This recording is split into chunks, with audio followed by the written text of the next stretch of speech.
9th of January, and I'm not going to mention the day because I got that wrong yesterday. I'm updating because we have some weather coming our way. There's a beautiful day today, sunshine, showers, cold, and some of the showers get heavy at times. And then tomorrow, Saturday, there'll be showers too. Now tomorrow night, we have the start of a transition into a different air mass. So tomorrow night, the warm front comes first and the wind will pick up ahead of the cold front, which is coming on Friday. So that frontal system will bring rain, light and patchy on Saturday, and then widespread and at times heavy on Sunday.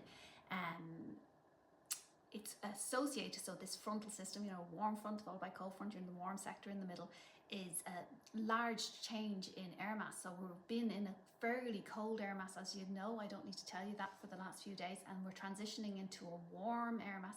So that big change is going to bring significant wind. So we've got that southerly wind picking up on Saturday, and it's going to be a windy day on Sunday. I expect to see some warnings popping up in the next little while. I don't have inside information. I didn't call the office. This is just based on what I'm looking at on the charts that are freely available on the internet.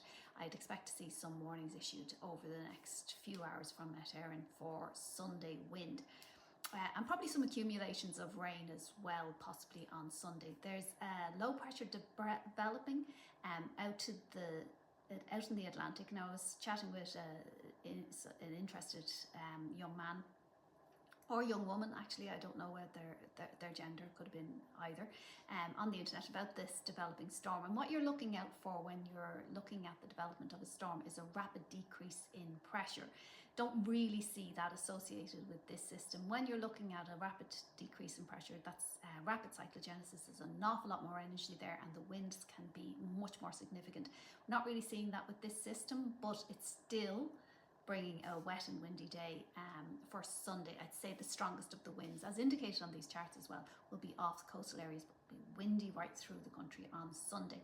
Accumulations of rain adding up during the week because that puts us into a warmer air mass for a couple of days. We've got more rain coming on Wednesday, transition us back into the colder air mass, and then more coming at the weekend.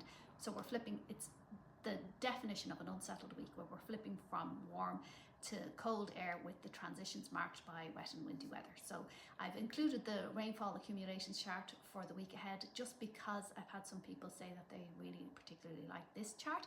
And the mean air temperature for the week ahead back to normal, averaged over day and night, averaged over the week. Mean air temperatures are about normal for the time of year. So wet and windy Sunday. It's long fun.